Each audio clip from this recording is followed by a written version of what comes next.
Pemirsa, sejumlah rangkaian kegiatan KTT ke-43 ASEAN di Jakarta berlangsung sejak kemarin 5 September hingga 7 September 2023. Dan untuk mengetahui agenda dan rangkaian kegiatan ASEAN hari ini, langsung saja kita akan update bersama rekan Fajar Wayong di lokasi. Selamat pagi Fajar dan silakan dengan laporan Anda. Ya, baik Pras dan juga pemirsa IDX Channel, kembali saya melaporkan langsung dari Jakarta Convention Center, tempat diselenggarakannya KTT ASEAN ke-43 di tahun 2023. Dan seperti yang sama-sama sudah kita ikuti tadi, pada pagi hari ini tadi sudah diselenggarakan KTT ASEAN China yang sudah selesai dilangsungkan. Adapun beberapa poin yang dapat saya sampaikan dari diselenggarakannya KTT ASEAN China yang dibuka tadi langsung oleh Presiden Republik Indonesia, Presiden Joko Widodo adalah sebagai berikut, di mana Presiden Jokowi menyatakan bahwa kerjasama yang konkret ini hanya bisa dilakukan bila memiliki rasa saling percaya antar satu dengan yang lainnya, termasuk antara ASEAN dan juga China. Kemudian rasa saling percaya tersebutlah yang akan dibangun dan terus dipelihara oleh semua pihak. Adapun rasa saling percaya atau trust tadi dan juga kerjasama konkret diyakini dapat menjadi kekuatan untuk stabilitas dan juga perdamaian. Ya, setelah dibuka oleh Presiden Joko Widodo, langsung disambut juga oleh Perdana Menteri China Li Qiang yang juga menyampaikan beberapa poin utama dalam KTT ASEAN China yang sudah dilangsungkan pada hari ini.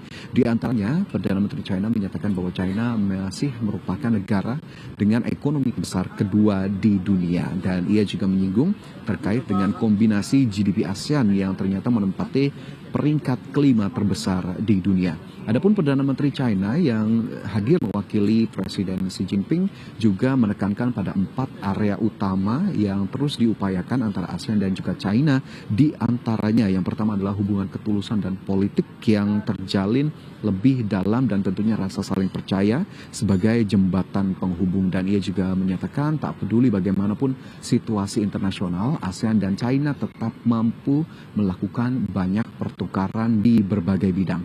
Adapun fokus utama yang kedua yang juga disampaikan oleh Perdana Menteri Li Qiang yakni mutual assistance antara ASEAN dan juga China, di mana ASEAN dan China menikmati keunggulan geografis dan tetap mengusung 5 prinsip perdamaian agar stabilitas dan juga perdamaian di kawasan tetap terjaga. Kemudian poin ketiga yang disampaikan oleh Perdana Menteri Li Qiang yakni mutual benefits dan juga kerjasama yang terus dilakukan, di mana China dan ASEAN memandang bahwa perkembangan masing-masing dari ASEAN dan juga China sebagai peluang penting untuk satu sama lain, dan China memastikan diri akan komitmennya untuk membuka pasar antara satu dan yang lainnya. Adapun pada tahun 2022 lalu, Perdana Menteri Li Qiang menyebutkan bahwa hubungan dagang antara ASEAN dan China ini telah mencapai 970 miliar dolar Amerika Serikat atau sudah meningkat 2 kali lipat dari 1 dekade lalu. Adapun ia juga menyebut bahwa sebelumnya Presiden Xi Jinping sudah menyatakan akan membeli senilai 150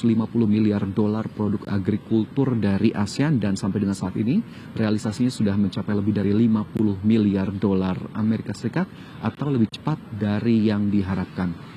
Kemudian poin yang keempat yang juga disampaikan yakni terkait dengan Belt and Road Initiative untuk memperkuat konektivitas antara ASEAN dan juga China, serta China memastikan komitmennya akan koordinasi dan juga inclusiveness, serta juga menekankan pentingnya pembangunan low carbon, transisi energi, dan juga penurunan kemiskinan, sehingga akhirnya indikator-indikator tadi bisa dicapai sesuai dengan target yang diharapkan.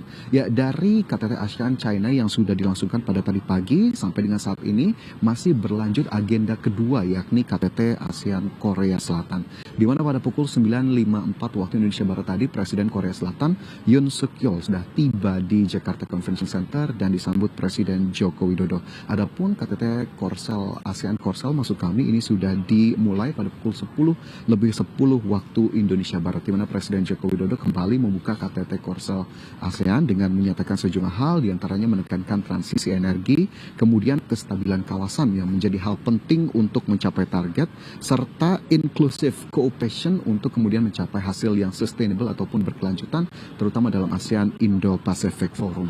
Adapun pada KTT ASEAN Korea Selatan, Presiden Korea Selatan Yoon Suk Yeol juga menyampaikan sejumlah hal, di mana tahun lalu Korea Selatan menyatakan telah mencapai 8 fokus pengembangan dengan ASEAN dan ini akan tetap terus dilanjutkan. Kemudian kerjasama-kerjasama yang juga telah dibangun antara Korea dan juga ASEAN ini akan terus dilanjutkan. Kemudian juga Korea Selatan menekankan telah melakukan dialog trilateral untuk kemudian mensupport keamanan maritim dengan Jepang dan juga Amerika Serikat. Kemudian Korea juga, maksud kami Presiden Korea Selatan juga menekankan bahwa Korea telah berhasil menjadi negara yang bangkit dari sisi perekonomian, terutama setelah didera perang, dan berhasil bangkit menjadi negara dengan ekonomi maju dalam setengah abad. Kemudian Korea Selatan juga memastikan menyediakan platform untuk solusi kemanusiaan dan meminta ASEAN untuk bisa bekerja sama kembali untuk membangun kawasan bisa lebih kondusif dan juga perdamaian tetap terjaga. Demikian Pras dan juga pemirsa yang dapat saya sampaikan langsung dari Jakarta Convention Center. Baik, terima kasih rekan Fajar Wayong atas update beberapa kegiatan yang akan dilakukan dalam KTT ASEAN ke-43 yang digelar di Jakarta Convention Center.